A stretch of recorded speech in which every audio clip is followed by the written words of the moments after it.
चलते हैं भगवान श्री राम के पावन चरित्र का कथन श्रवण करके, जो कलिमल का नाश करने वाला है और हृदय में अपने आराध्य देव की अनन्य भक्ति प्रदान करता है। प्रसंग चल रहा है, रावण की लंका चारों तरफ से भगवान श्री राम की सेना ने घेर लिया है। अब बानरों को कोई सीढ़ी लगाने की थोड़ी जरूरत है, और ये तो राम प्रताप बल से युक्त है।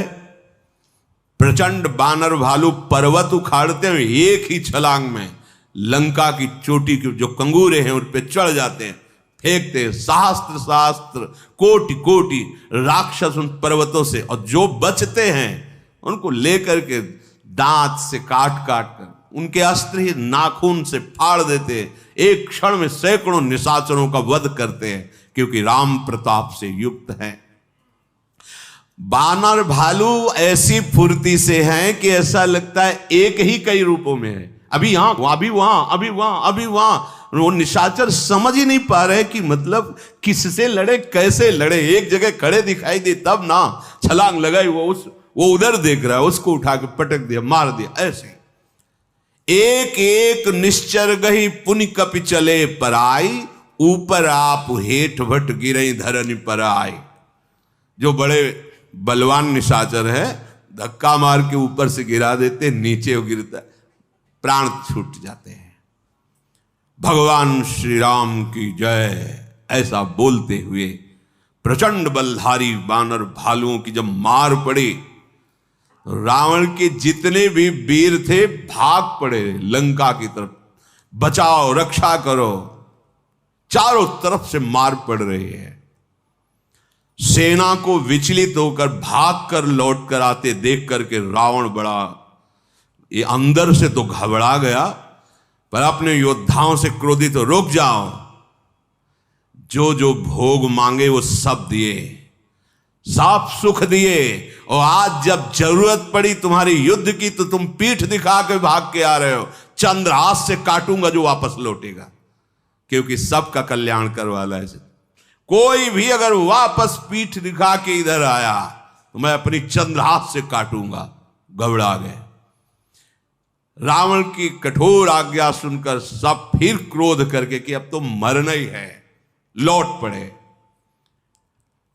अब इनका जो भयानक स्वरूप है, जब कोई प्राण त्यागने की बात सोच लेता है तो बहुत बलशाली हो जाता है। अब तो मरना ही है। अब जो हो, बड़े बड़े तीखे शस्त्र लिए हुए ललकार ललकार करके बानर भालुओं पर त्रिशूल, परिग, तलवार, बर्छी इनकी मार करने लगे। अब तो वानर भालू भयातुर हो गए, भागने लगे, क्योंकि रावण क्रोधित हो गया। तो अब ये सोचे मरना ही है, जब मरना ही तो एक बार जी जान की ताकत लगा देते हैं। कोई कहता बचाओ हनुमान, कोई कहता बचाओ नल नील, सुग्रीव मेरी रक्षा करो, अंगद मेरी रक्षा करो। हनुमान जी के कानों में शब्द पड़े, ये दक्षिण दरवाजे पे थे। उस समय हनुमान जी महाराज भागे, अलग अलग दरवाजों पर अलग अलग सेनापति के रूप में। पवन पुत्र हनुमान जी महाराज मानो काल गर्जना की हो ऐसी गर्जना करके आए और पहाड़ ले करके टूट पड़े निशाचरों पर। मेघनाथ सामने आया, जब देखा कि हनुमान जी महाराज हैं, वो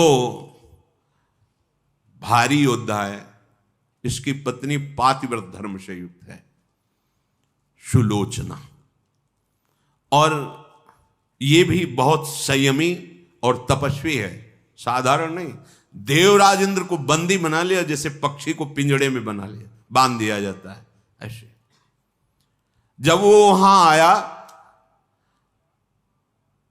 तो सामने से हनुमान जी को देखा, एक बार तो डर गया कि ये तो वही वानर है जो पहली बार लंका में आया था, अक्षय कुमार को मारा था, मैंने जिसे ब्रह्मास्त्र से मूर्छित किया था। आगे बढ़ा, हनुमान जी ने एक लात मारी मेघनाथ के, रथ से दूर गया, घूंसे के प्रहार से सारथी, घोड़ा, रथ सब चकनाचूर कर दिया। जो दूसरा रथ बहुत से सब, तो उसका सारथी उसमें डाल करके मेघनाथ को। इधर अंगद ने सुना पवन पुत्र हनुमान अकेले किले पर गए हैं, एक ही छलांग, दौड़ने की थोड़ी जरूरत, छलांग मारी हुई। जब 400 योजन समुद्र को लांग सकते हैं तो और क्या। कह रहे थे, जामवान से कहा था मैं लांग जाऊंगा, पर लौटने में थोड़ा मुझे संशय है। जय श्री राम, कौशलाधीश रघुनाथ जी की जय हो। हनुमान जी और अंगद एक साथ, लंका के राक्षस परिचित थे इन दोनों से, यह हनुमान जी अंगद एक साथ है। अब इनको कौन, एक बड़ा महल था, अंगद जी ने उस महल में ऐसा प्रहार किया, ढह गया। रावण ने ये दृश्य देखा, महल को ढहते हुए घबरा गया। अब लंका में जितनी भी रानियां स्त्रियां सब छाती पीट रही, मरवाए गए, पूरी लंका को मरवाएगा ये रावण, बुद्धि इसकी भ्रष्ट हो गई है। अरे पहले एक आया था, अब तो वो दोनों हैं जो आ चुके हैं लंका में, और दोनों एक साथ बानर लीला करते हैं हनुमान जी और अंगद जी। बानर लीला जानते, ऐसे नहीं डरवाना और किलकार मारना। देखो उनके रोम रोम ऐसे खड़े हो जाते हैं, अच्छे अच्छे को डरवा दे और जोर से बोलते हैं श्री रामचंद्र की जय बोल, जिसके साथ वो सब बोलते हैं राम जी की जय, राम जी की जय बोलते, नहीं तो मारे जाओगे। हनुमान जी और अंगद जी बड़े बड़े पर्वत उखाड़ते, खंभे उखाड़ते, फेंक देते हैं, सेना की सेना नष्ट हो जाती है। कूद पड़ते गर्जना करके राक्षसों के बीच में, एक क्षण में मर्दन कर देते हैं राक्षसों की सेना। किसी को लात, किसी के घूसे, किसी थप्पड़ों, वज्र जैसे दांत फाड़ के फेंक देते निशाचरों को। एक 100 मर्दई तोरी चला वही मुंड, रावण आगे परहते जन फूटे दधि कुंड। बड़े बड़े सेनापतियों की गर्दन मरोड़कर रावण के सामने फेंकते, जैसे दही से भरा मटका फूटे, ऐसे खोपड़ियां वहां पहचान करके बताते जाते हैं वहां, ये आया देखो, ये अमुक आया, ये अमुक आया। प्रधान सेनापतियों को पकड़ करके और उनको पहले घुमाते हैं, एक बार पछाड़ते हैं और रामचंद्र जी के पास फेंक देते हैं। विभीषण जी उनके नाम बताते, प्रभु ये आया सेनापति, ये लंका का ये अमुक सुभट है, ये आया। कुछ की खोपड़ी रावण के पास भेजते, वहां बताते प्रभु ये आया। ये दुष्ट राक्षस आज उस गति को प्राप्त हो रहे हैं जो बड़े बड़े योगी मुनिजन प्राप्त करते हैं। बड़ा कोलाहल मचा हुआ है। देखो इसीलिए रावण ने कहा तो कोई लौट के नहीं आएगा, क्योंकि सबको भगवत प्राप्ति हो, सब जाओ। और जितने भी भगवान के पक्ष के हैं इस समय सब राम प्रताप से, उनके हाथ से भी मारे जाना भगवत प्राप्ति का स्वरूप होगा। भगवान जो जो भी निशाचर मारा जा रहा है सबको करुणा करके परम गति प्रदान कर रहे हैं। देहि परम गति सो जिय जानी, अस कृपालु को कहु भवानी। अस प्रभु सुनी न भजहि भ्रम त्यागी, नरमति मंद ते परम अभागी। देखो ऐसे घोर निशाचरों को भगवान परम गति दे रहे, प्रभु का स्वभाव ऐसा ही है। हे उमा, जो ऐसे स्वभाव वाले भगवान का भजन नहीं करते वो अत्यंत मंद बुद्धि परम भाग्यहीन है। भगवान श्री रामचंद्र जी को सूचना मिली कि ये अंगद और हनुमान किले में प्रवेश कर चुके हैं और ऐसे भुजबल से मथ रहे जैसे दो मंदराचल पर्वत समुद्र को मथ रहे हों। दिन का अंत होता देख करके जैसे सूचना के लिए अलग अलग वाद्य रखे जाते थे, तो जब युद्ध बंद करना होता तो उसके अलग वाद्य होते। संध्या समय हो रहा है इसलिए ऐसे वाद्य बजे, युद्ध का विश्राम ये होता था। दोनों दल के सैनिक वापस हो जाते थे।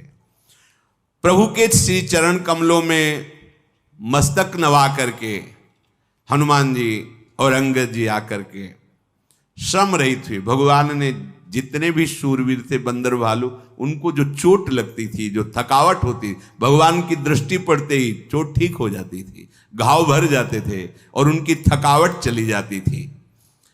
राक्षसों ने जब देखा कि सेना वापस हो रही है तो ये वापस जाने का नाटक करके फिर लौट पड़े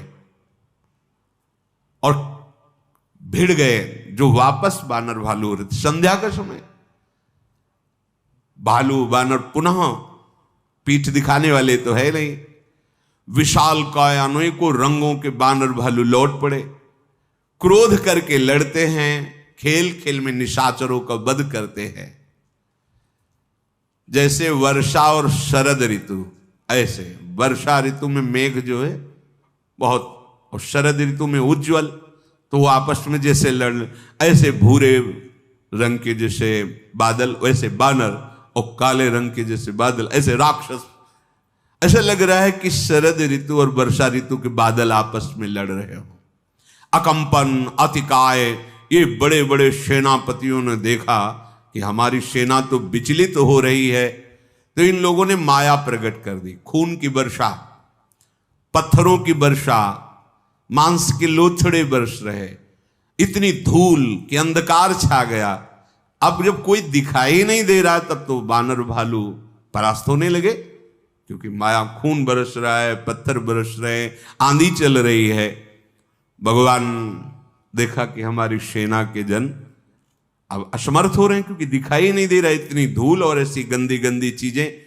तो तुरंत अंगद और हनुमान जी को बुलाया और कहा तुम जाओ उत्साहवर्धन करो इनका, और तुरंत सारंग धनुष पर बाण चढ़ाया और अग्निबाण संधान किया।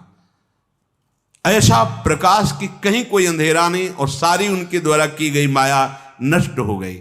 जैसे ज्ञान प्रकट होने पर संदेह नष्ट हो जाता है, जब तक ज्ञान नहीं होता तब तक संशय रहता है।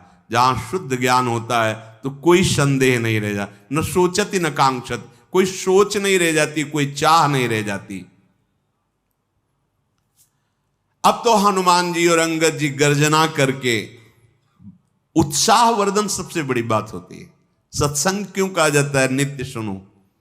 हमारा युद्ध चल रहा है, कुमति और सुमति दो पक्ष हैं, रामादल और रावण दल। कुमति है रावण दल और सुमति है रामादल।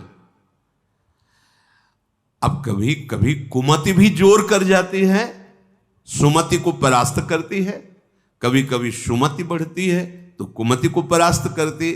युद्ध में दोनों दल समान बलशाली हैं। कुमति भी ऐसी नहीं है, पूरे जीवन लड़ते रहे, एक चूक हो गई, अब वो बार बार माथा कहे कि पूरे जीवन में गलती नहीं की, कैसे हो? कुमति का जब तक ब्रह्मबोध नहीं होता, भगवत प्राप्ति नहीं होती, तब तक युद्ध, भगवत प्राप्ति का मतलब स्वराज्य में स्थित। अब कोई युद्ध की जरूरत नहीं रह गई है, अब तो सर्व विजयी हो, जीत विषम संसार, कीर्ति जग बिस्तर है। तो ये इस युद्ध में प्रोत्साहन बहुत बड़ी वस्तु होती है।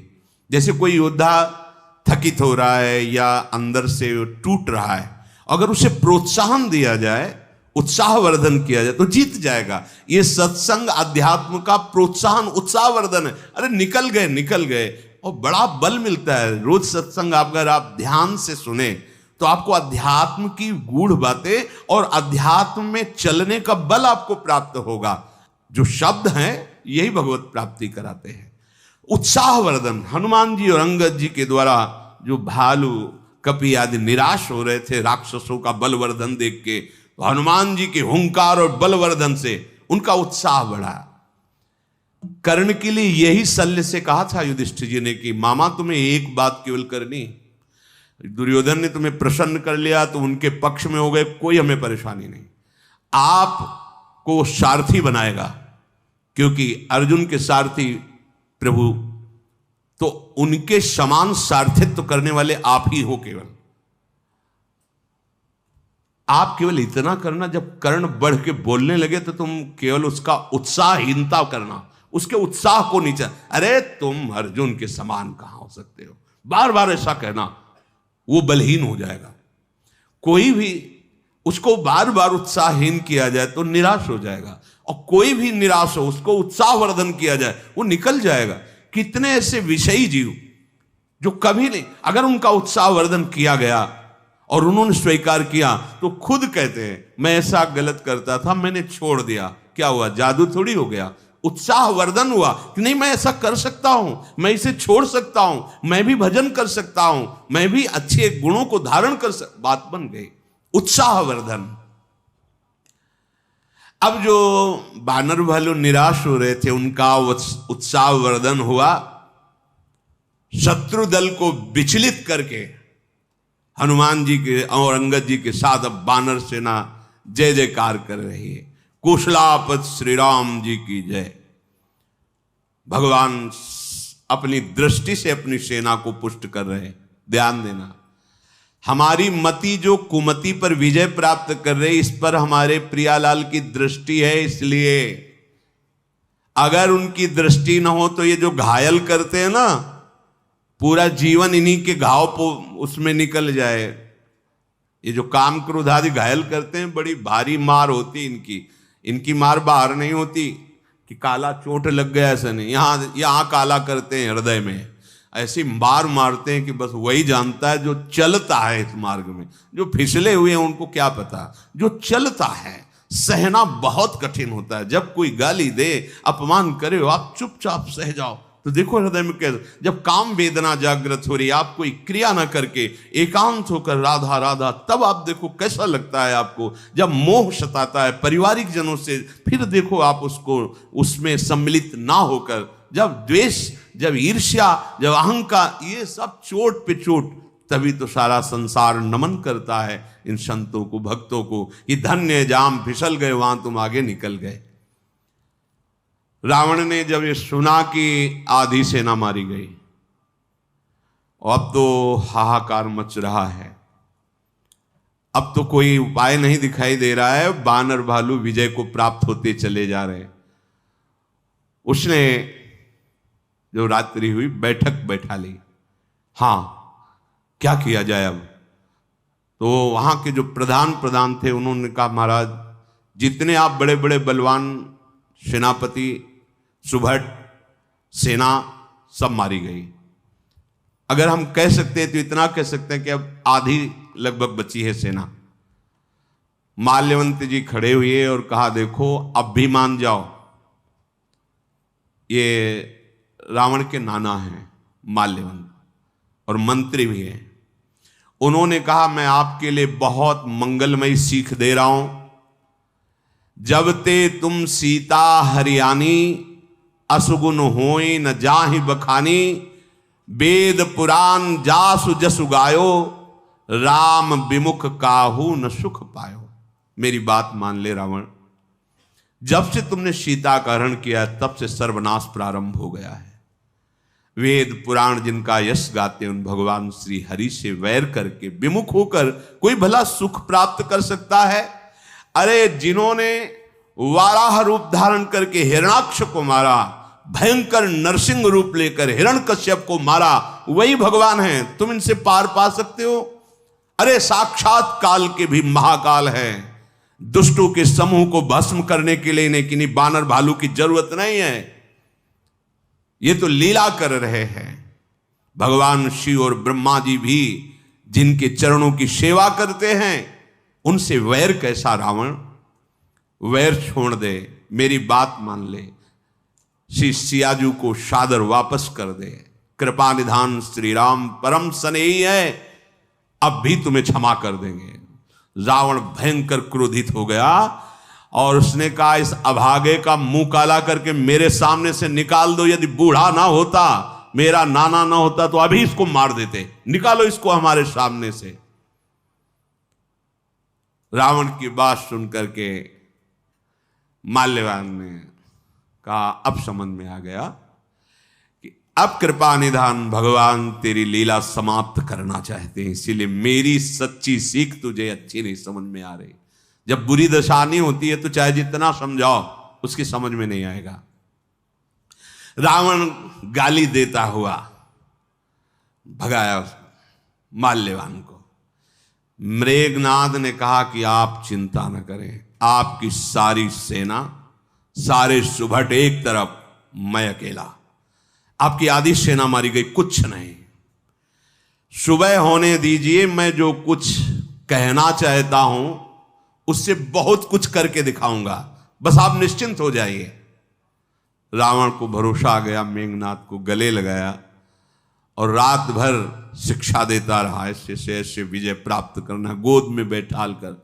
ये ही सवेरा हुआ, बानर भालुओं की हुंकार सुनाई दी चारों तरफ से।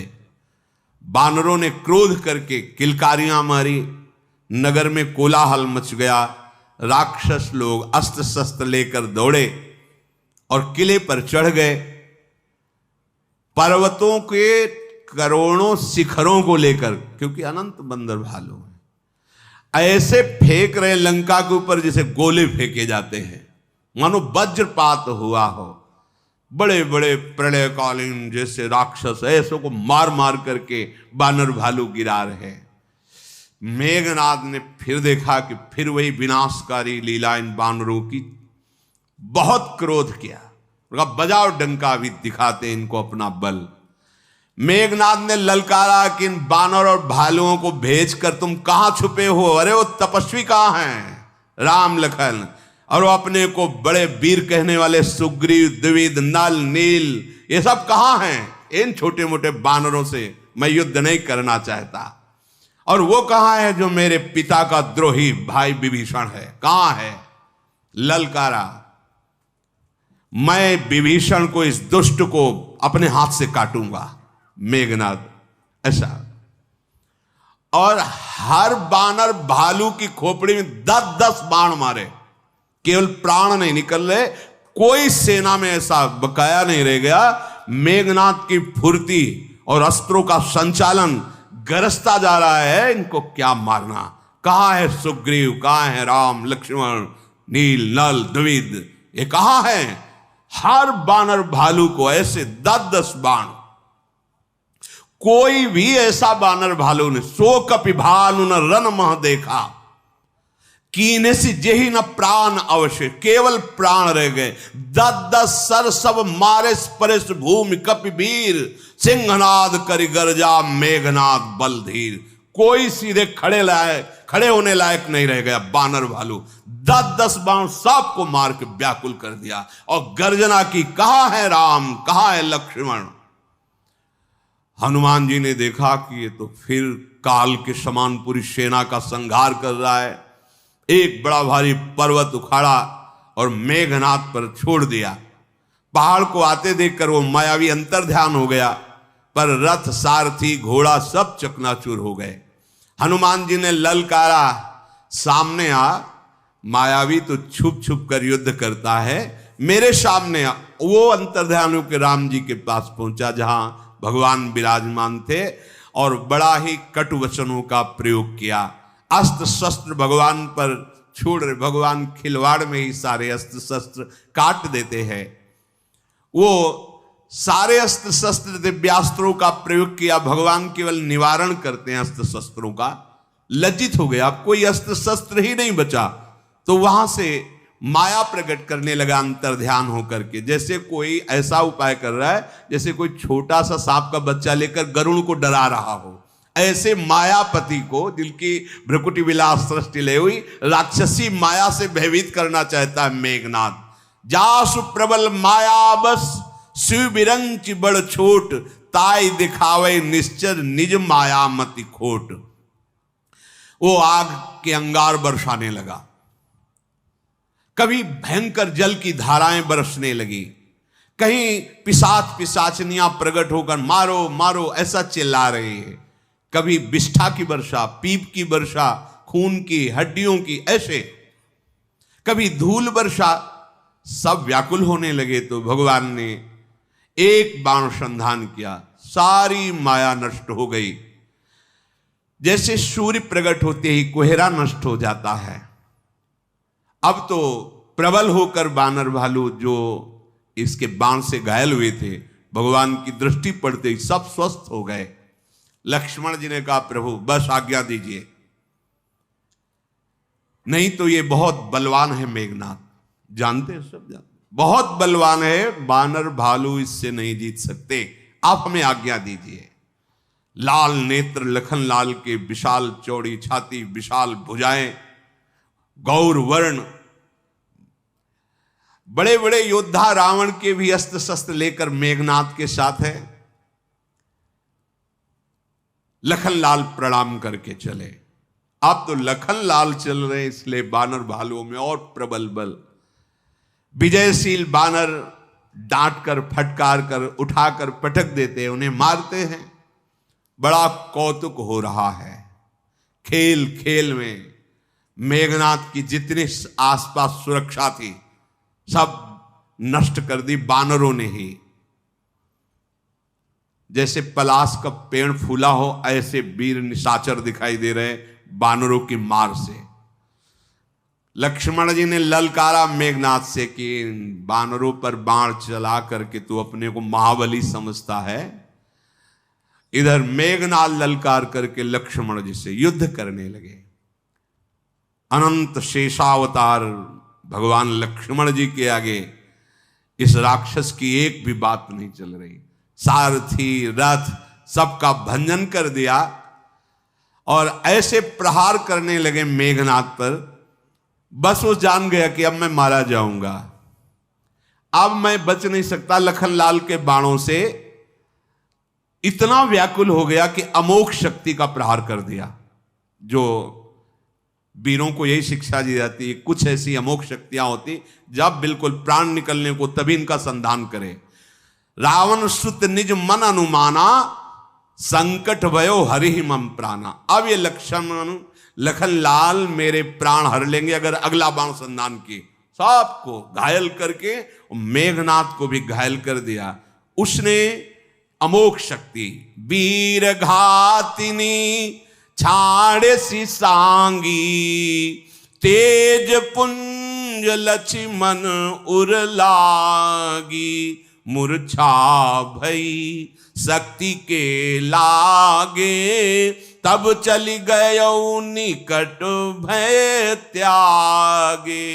मेघनाद सम कोटि सत जोधा रहे उठाई, जगदाधार शेष किमी उठे चले खिसियाई। वीरघातनी नाम की शक्ति का संधान कर दिया। सीधे लक्ष्मण जी के छाती में प्रवेश कर गई वो शक्ति। लखनलाल जी मूर्छित होकर गिर पड़े। मेघनाथ भय छोड़कर उनके पास गया और लंका उठाकर ले जाना चाहता था रावण के पास। यदि वो एक तपस्वी को तो मार गिराया। मेघनाथ ने करोड़ों उपाय किए लेकिन भगवान शेष लखनलाल हिला भी नहीं पाए उनको। और भी वीर करोड़ों एक साथ लगे क्योंकि बहुत बड़ी विजय थी। भगवान के प्रिय भ्राता लक्ष्मण जी को इस स्थिति में रावण के सामने पहुंचाना बहुत बड़ी विजय थी। हर प्रयास किया लेकिन उठा नहीं पाया। भगवान शंकर कह रहे, सुनु गिरिजा क्रोधानल जासु, जरई भुवन चारि दस आसु, सक संग्राम जीति को ताही, से वही सुर नर अग जग जाही। भगवान शंकर कह रहे, हे उमा, ये भगवान शेषनाग जी हैं जिनकी फुंकार से 14 भुवन प्रलयाग्नि में बदल जाते हैं। भला इनको कोई देवता मनुष्य असुर राक्षस कोई ऐसा नहीं जो चराचर इनको जीत सके। ये केवल लीला है भगवान की। ये वही जानता है जिस पर भगवान की कृपा है। संध्या का समय हुआ, अपनी सेना को लेकर के मेघनाद वापस हुआ पर लक्ष्मण जी को नहीं ले जा पाया। करुणा की खान भगवान पूछ रहे, सब वापस हो रहे हैं, लक्ष्मण जी कहाँ हैं? और जब ये मेघनाद उठा रहा था, वीरों के साथ नहीं उठा पा रहा था, तब हनुमान जी पहुंचे, एक लात मारा, मेघनाद गिरा। वो अपने आदमियों को लेकर हनुमान जी ने लखनलाल को ऐसे उठाया। जब पूछ ही रहे थे कि लखनलाल कहाँ है तो देखा हनुमान जी की गोद में। हनुमान जी ने जो लखनलाल को प्रभु के समीप, अरे ये तो वीरघातनी शक्ति है, ये तो सुबह होते तक अगर औषधि नहीं मिली तो प्राण निकल जाएंगे लक्ष्मण के, इससे तो बचना असंभव है। जाम्बवान ने कहा, हाँ प्रभु आप बिल्कुल सत्य कह रहे हैं, ये अमोघ वीरघातिनी शक्ति है, एक ही है जो बचा सकता है, सुषेण वैद्य, और वो लंका में है, रावण के पक्ष का है। अगर वो आ जाए तो इसकी काट बता सकता है, अन्यथा अब लखनलाल का बचना तो असंभव लग रहा है। कोई ऐसा हो जो सुषेण वैद्य को ले आए। हनुमान जी ने कहा, तुम बताओ भर, आज्ञा भर करो, क्या करना है मुझे बताओ। तो उनका जैसे भी हो मना करके सुषेण वैद्य को ले आओ। श्री राम जी के चरणों में सिर नवाया, सुषेण वैद्य के घर गए, कहा सुनो आपको अभी चलना है रामादल, लखनलाल को वीरघातिनी शक्ति मेघनाथ ने मारी है, आपको औषधि बताना है। बोले मैं ऐसा नहीं कर सकता, क्योंकि मैं रावण का वैद्य हूं, अपने शत्रु पक्ष की औषधि नहीं कर सकता। उनका देखो वैद्य के लिए कोई पक्ष नहीं होता, जो डॉक्टर है वैद्य है उसके लिए केवल मरीज की सेवा करना देगा। कौन सा मरीज है, किस जाति का मरीज है, कहां का मरीज, ये नहीं होता, वो सिर्फ मरीज को देखता है। आप तो वैद्य हैं, आपको ऐसा पक्षपात का भाव नहीं आना चाहिए, आपको चलना होगा। बोले अगर हम विचार भी करें चलने का तो इतने सुभट लगे हुए हैं, इस समय तो चढ़ाई हुई है, तो हर जगह जगह लगे हुए, मुझे जाने नहीं दिया जाएगा। बोले इस समस्या का समाधान तो मैं कर दूंगा, आप बैठो घर के अंदर। बाहर से दरवाजा बंद किया घर का, और घर ही उखाड़ लिया पूरा, और सीधे आकाश मार्ग से, चलने फिरने की जरूरत, आप घर में आराम से बैठो, और सीधे रामादल में राम जी के पास जाके दरवाजा खुलवाया। ये सुषेण वैद्य हनुमान जी महाराज है। घर ही, चलने की जरूरत नहीं, आप आराम से बैठो, घर पहुंचा दिया। हनुमान जी कर तुम अन्यथा कर तुम, सर्व समर्थ प्रभु के दास है। सुषेण वैद्य ने जे ही देखा भगवान को निहाल हो गए। अहो भाग्य थे तभी तो ऐसा। सुषेण वैद्य ने प्रभु से कहा कि प्रभु ये हमारे अहो भाग्य हैं कि आज मुझे आपके दर्शन हुए और सेवा करने का अवसर, पर औषधि यहां नहीं है, ना हमारे पास है और न आस पास है, द्रोणागिरी पर्वत पर है, संजीवनी जड़ी उसका नाम है, और सुबह होने के पहले वो आ जाए और मैं उसे पिलाऊं तो ये जीवित हो जाएंगे लखनलाल। हनुमान जी ने कहा प्रभु बस आदेश करो, सुबह तो बहुत समय होता है, सुबह तक मैं कई बार आ जा सकता हूं, कई बार, सुबह नहीं होने दूंगा आप। और सूर्य भगवान भी थोड़ा हनुमान जी से परिचित हैं। बाल्यावस्था में फल समझ के पाले थे हनुमान जी ऐसे मुख में, तो इसीलिए करे कि सूर्य उदय होने के मतलब आप किसी तरह चिंता मत करो, सूर्य उदय ही नहीं होंगे जब तक हम औषधि लेके नहीं आएंगे। हनुमान जी महाराज भगवान श्री राम के चरणों का स्मरण करते हुए, मैं अभी गया और अभी आया। गुप्तचर लगे हुए थे, पता चला कि सुषेण का घर गायब हो गया महाराज। रावण से बताया सुषेण वैद्य नहीं, घर ही नहीं मोहल्ले में। रावण बड़ा आश्चर्यचकित हुआ कि ऐसा, तो गुप्तचर ने बताया कि सुषेण वैद्य का घर गायब हो गया, मतलब सुषेण वैद्य वहीं और वो दवा बताएंगे। और ऐसा सुना है कि जो बानर पहले आया था हनुमान, वो दवा लेने जा रहा है। रावण ने विचार किया कि ऐसा नहीं होना चाहिए, अगर औषधि मिल गई तो जीवित हो जाएगा, औषधि नहीं मिलेगी तो आधी तो हम जीत ही गए ना, एक भाई तो गया ना, अब दूसरा रह गया, वो हम देख लेंगे क्या किया जा सके। तो बड़ा मायावी था कालनेम, उसके घर गया। रावण जी तो अब आदर करेगा, वो प्रणाम किया। महाराज कैसे आगमन हुआ? उन्होंने कहा कि हनुमान जा रहे हैं द्रोणागिरी से संजीवनी बूटी लेने, तुम किसी तरह सुबह होते होते तक उनको रोक लो। माथे में हाथ रखा, बोले हम रोक लें? आप रोक पाए जब लंका जला रहा था? आप सोचो महाराज, नाराज मत होना, आप हमसे कह रहे हो कि हनुमान को रोक लो, जब वो आपके सामने पूरी लंका को जला गया, अक्षय कुमार को मार दिया, और आप मुझसे कह रहे हो उसको अपनी माया के द्वारा रोक लेना। महाराज मेरी बात मानोगे? राम राम जपो बैठ के जाके, कह रहे भजी रघुपति करु हित आपना, जाओ वो ही तुम्हारा कल्याण करेंगे, हमारे पास हनुमान जी को रोक लें, हमारे पास मति गति नहीं। कितने सुंदर हैं राम जी। काल्य में कह रहा है, नील कंज तनु सुंदर श्यामा, हृदय राख लोचन अभिया। उनका चिंतन करो, काहे को तलवार खींची का मोड़ मुझे उपदेश कर रहा है। अब तो समझ में आ गया, काल्य में मार डालेगा ये भी, इसके हाथ से क्यों मरूं, महाभागवत हनुमान जी के हाथ से मरूं। तो अब मैं वही उपाय करूंगा, क्योंकि तलवार निकल आई ना। अब मैं वही उपाय करूंगा जिससे हनुमान जी को बल बुद्धि माया के द्वारा मैं रोक पाऊं। रावण चला गया। अब मार्ग में जाकर के ऐसी व्यवस्था रची, बड़ा सुंदर सरोवर, बगीचा, ऋषि की कुटी, बैठ करके ऋषि स्वरूप भगवान नाम कीर्तन करने लगा। देखो हनुमान जी त्रिकालज्ञ हैं, लेकिन नाम उच्चारण कर रहा है, इसलिए उसके ऊपर से नहीं निकले, उतरे और उसे प्रणाम किया। जान रहे कि ये नाटक कर रहा है हनुमान जी। ज्ञानी नाम अग्रगण्यम, कोई इनके लिए ऐसा थोड़ी कि तो ज्ञानियों में शिरोमणि, पर राम राम बोल रहा है, इसलिए उतरे, प्रणाम किया। उसने कहा थोड़ा जल पीजिएगा, पर सुनो अभी तुम्हें पूरा ज्ञान नहीं है। बोले हो सकता है, भक्त को ऐसा थोड़ी कभी अनुभव होता है कि मैं बहुत ज्ञानी हूं, मैं बहुत भजनानंद। सदैव अपूर्णता का अनुभव होता है, क्योंकि प्रभु अगाध हैं, अनंत हैं।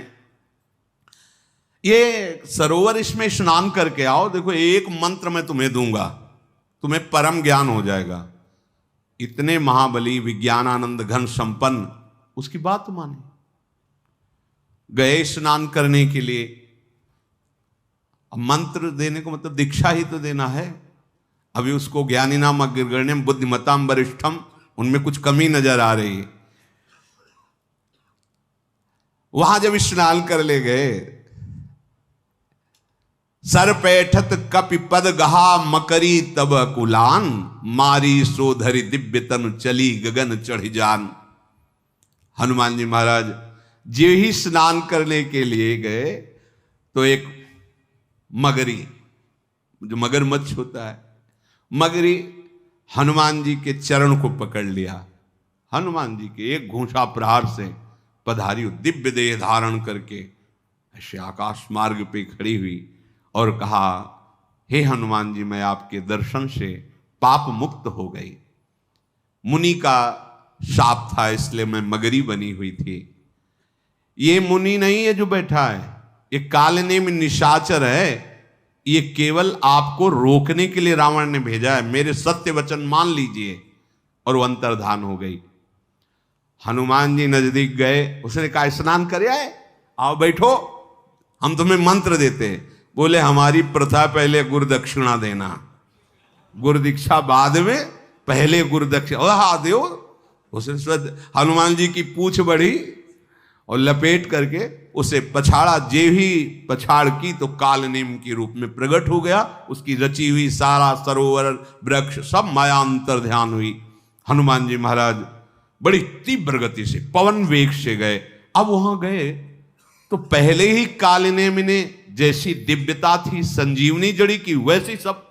हनुमान जी को लगा कि कौन सी इसमें जड़ी है, उखाड़ के ले जा। हुसैन कह दे ये नहीं है, फिर लौटना पड़े, हम पूरा पर्वत ही ले चलते, कह देंगे इसी में छाट लो जो तुम्हारी हो। पूरा द्रोणागिरी उखाड़ लिया। ये महाबली हनुमान जी है। अब द्रोणागिरी उखाड़, पर्वत पूरा लिए हुए और वायु वेग से उड़ रहे हैं। मार्ग में अवधधाम भी पड़ता था दूर से। अब जैसे वायुयान चलता है तो आवाज आती है ना, तो पवन पुत्र हनुमान जी पहाड़ लिए। सैनिकों ने सुना तुरंत। भरत जी तो भगवान के ध्यान में मगन रहते थे। भरत जी से कहा कोई निशाचर पर्वत लेकर अयोध्या पर वार करना चाहता है। देखा भरत विशालयति निश्चर मन अनुमानी, बिनु फरसायक मारेऊ चाप श्रवण लगितान। तत्काल जल्दी बिना फण का, बिना नोक का बाण लेकर ऐसा संधान किया कि हनुमान जी को मूर्छित और पर्वत को वहीं रोक लिया। क्योंकि अगर मूर्छित होकर गिरेंगे तो पर्वत तो आ ही जाएगा ना। कितनी बाण में प्रवीणता, फण वाला बाण नहीं, बिना फण का बाण, जैसे मारीच को मारा था तो 100 योजन दूर गिरा था, मरा नहीं था।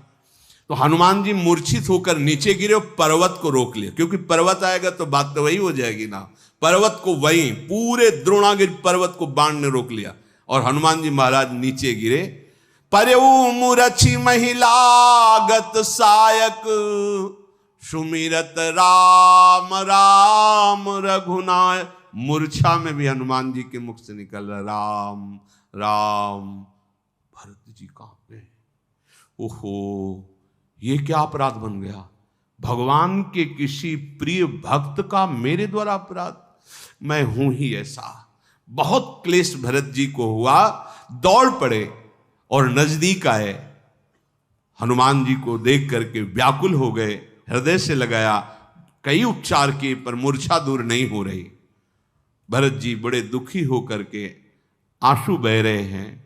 विधाता मेरा ऐसा ही स्वभाव बनाया है, शुरू से कलंक पर कलंक मिलता, भगवान से विमुख होता चला जा रहा हूं। पहले माता ने ऐसा किया और अब देखो मेरे द्वारा ऐसा भयानक कार्य हो गया कि किसी भगवान के भक्त का अपराध बन गया। बहुत मन वचन से दुखी हो रहे।